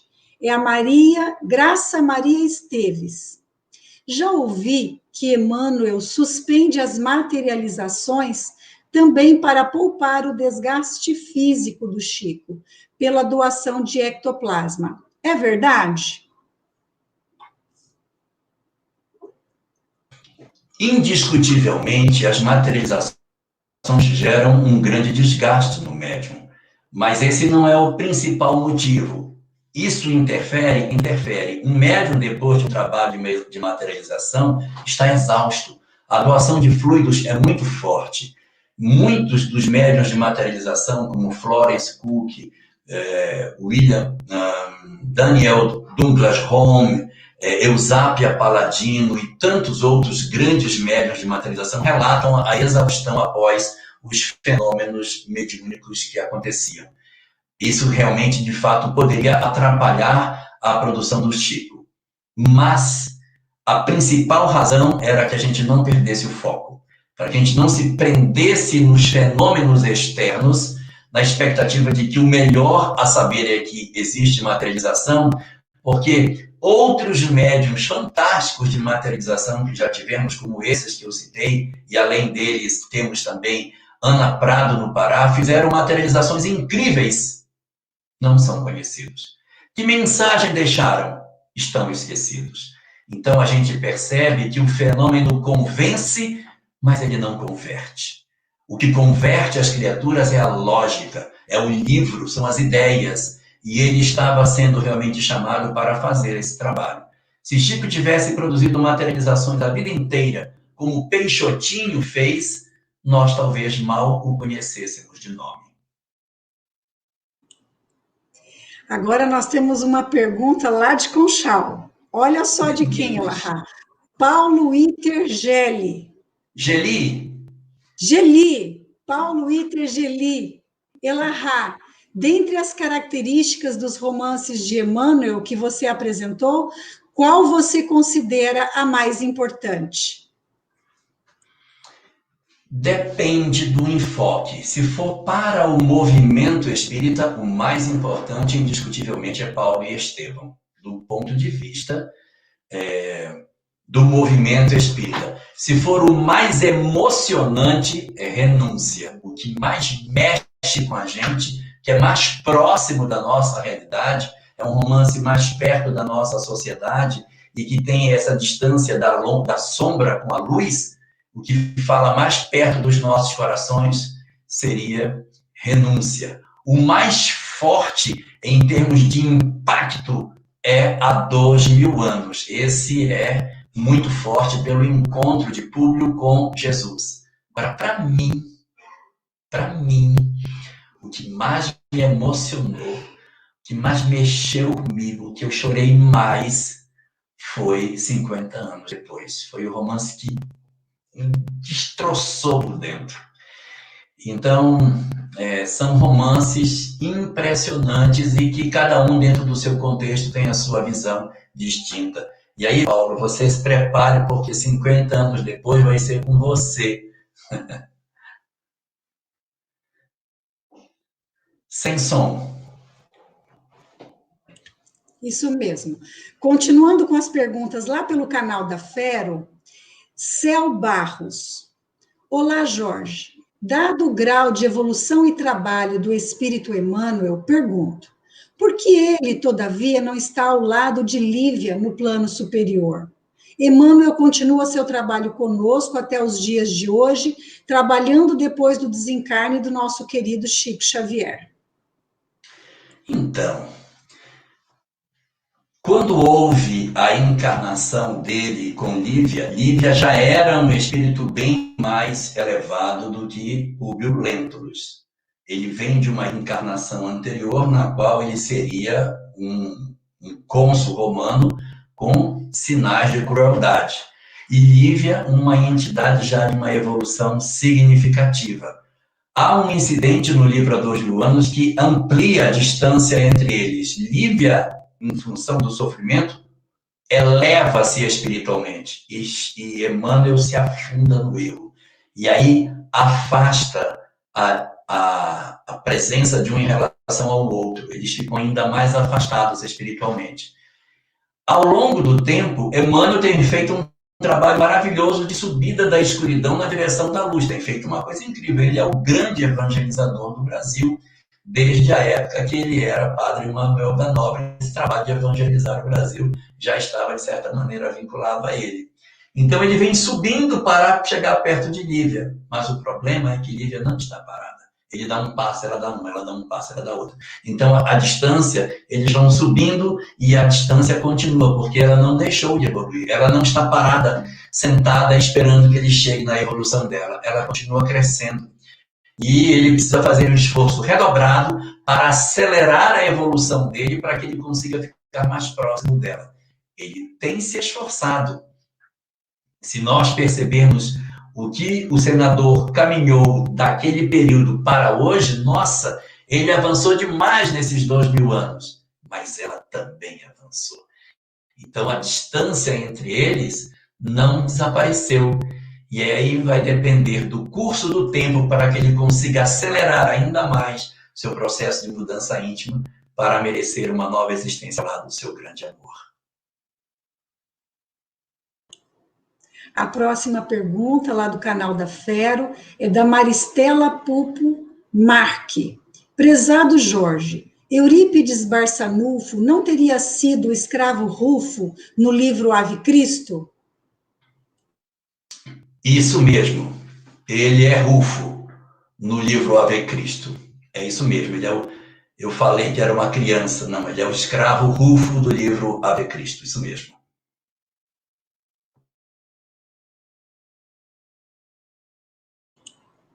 Vamos a uma pergunta da Web Rádio Fraternidade. Daniel Rosa, de Assisa.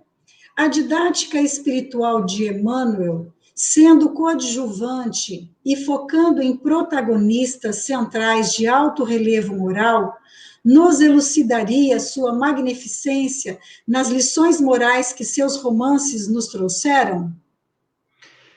Sem dúvida nenhuma. E ele ainda tem mais uma característica. Ele é tão generoso que ele aparece nos romances, mas ele não é o protagonista. Porque ele poderia contar a história com o foco nele.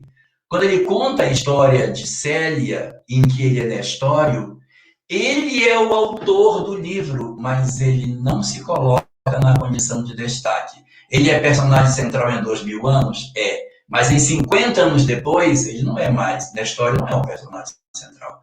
Quando você desloca no tempo e vai encontrá-lo depois no livro Ave Cristo, ele de novo não é personagem central. Então, veja a grandeza dele oferecer a história e a generosidade dele de dar como protagonista outro personagem que não ele. E quem é o personagem protagonista?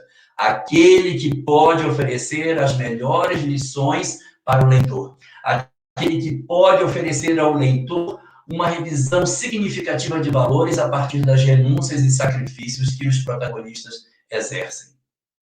Ok? Um grande exemplo de humildade, né? Nós vamos à última pergunta, Elahá, da Web Rádio Fraternidade também, o Ciro Caleb. O estudo dos romances será capítulo a cada obra? Não será assim. Nós não vamos dar conta de fazer isso assim. Nós vamos tomar a obra, então nós temos um encontro para tratar a obra como um todo. Então, quando for, acho que é 18 de maio, se não me engano, é o terceiro sábado de maio, nós vamos estudar o livro Há 2000 anos, de fio a pavio, do início ao fim. Nós vamos começar a live trabalhando lá no comecinho, quando ele está naquela conversa com os seus amigos do sonho que ele teve, e vamos terminar no final da tarde no Vesúvio, com as questões referentes à desencarnação do senador. Então, a gente vai trabalhar observando a obra como um todo. Não dá para a gente abrir capítulo a capítulo. É dia 15 de maio que a gente vai ter o nosso encontro. Nós temos mais uma pergunta. Falei que aquela era a última, mas nós temos uma última pergunta agora no canal da Fero. Maria Lessa. Os personagens desses 5 romances são os mesmos? Reencarnações dos mesmos espíritos? Não, não são. Raros são os que aparecem mais de uma vez. O senador Publio Lentulus aparece em alguns romances, que é próprio Emmanuel, aparece em 4, como eu já falei, no livro 50 anos depois, como Nestório, Basílio no Ave Cristo e o padre Damiano no Renúncia. E existem indícios, mas não é uma certeza, de que Alcione é Célia reencarnada. Então, são alguns personagens que aparecem mais de uma vez. Mas Jesus possui muitos espíritos a seu favor. Não é necessário repeti-los para trazer histórias grandiosas.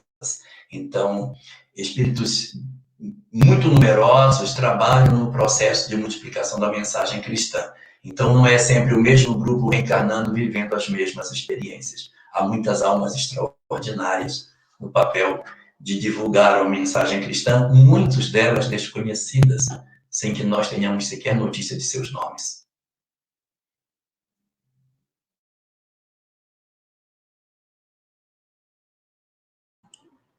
Muito bem. Nós, então, queremos agradecer a participação de todos, em todos esses canais onde estávamos, onde estamos ainda, o Movimento Espírita de Rondônia aqui presente conosco, e vamos, então, dar as últimas palavras para o Elahá e já pedir que ele faça, então, a nossa prece final.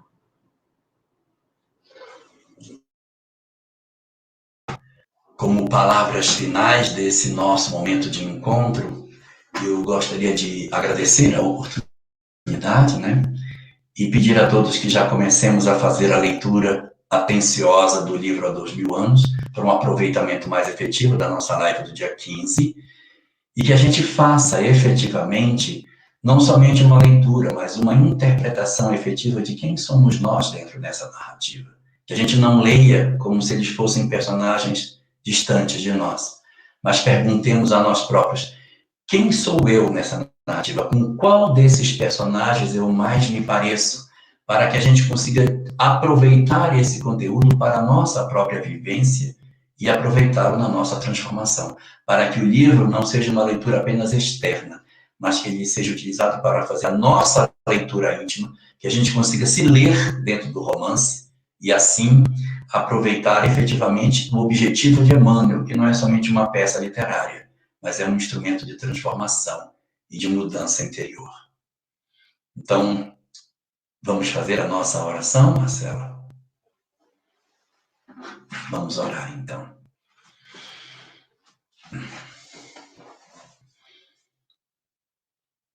Senhor das nossas vidas,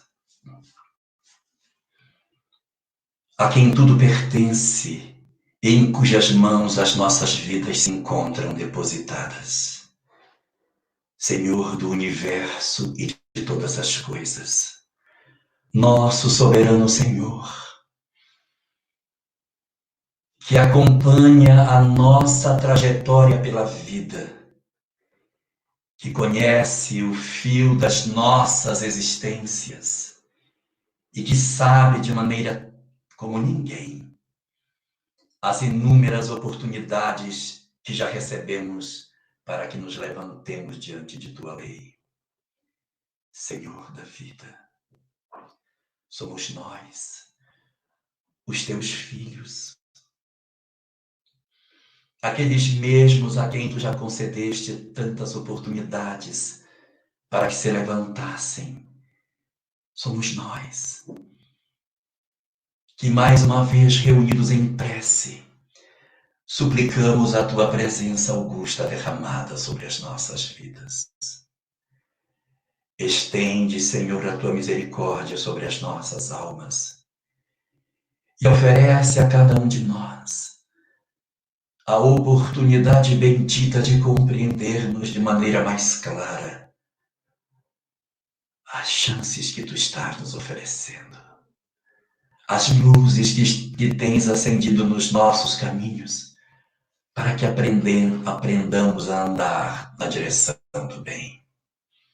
Auxilia-nos, Senhor, para que através do conteúdo que estas obras de Emmanuel nos oferecem, nós consigamos ler as nossas próprias almas, nós consigamos penetrar na intimidade dos nossos corações, para enfim podermos quebrar as algemas pesadas que ainda nos impedem aos voos extraordinários na direção da felicidade.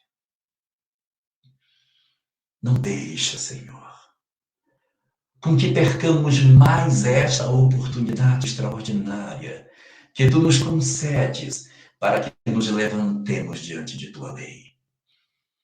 Que Tu, Senhor da vida, nos auxilies a sermos fortes o suficiente para, enfim, decidirmos a mudança das nossas existências. E assim, nos pormos de pé diante da vida, através dos inúmeros exemplos que Tu nos has de conceder na leitura das obras que Tu nos ofereces.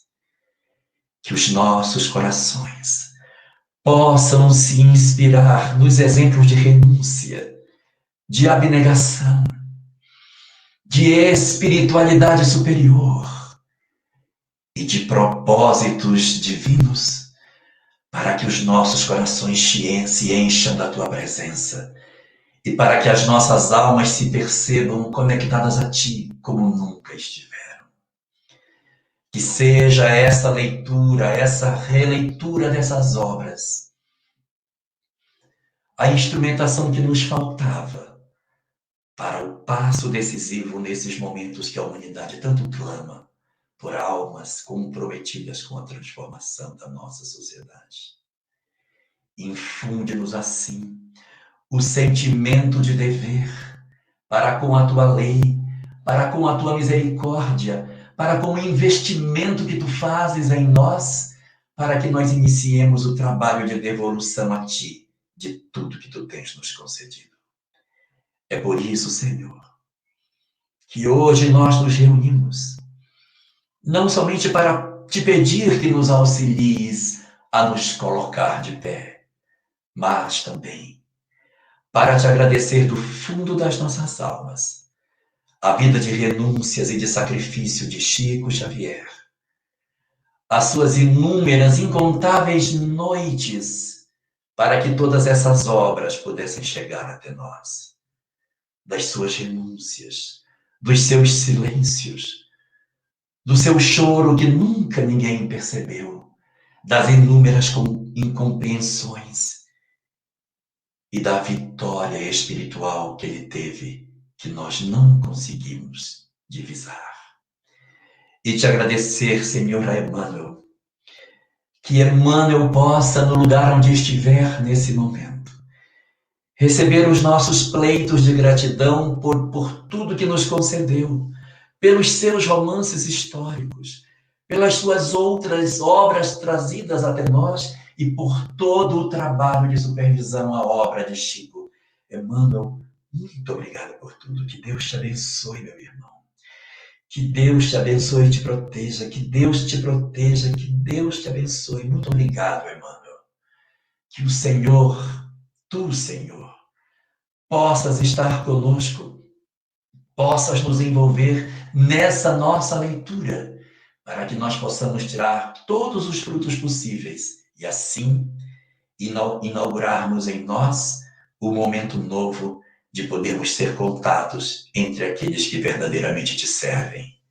Senhor, protege os nossos corações, abençoa as nossas vidas e derrama a Tua paz sobre toda a humanidade, tão carente de amor e tão sedenta de luz. Esteja o Teu amor conosco, Senhor, não somente hoje, mas para todo sempre.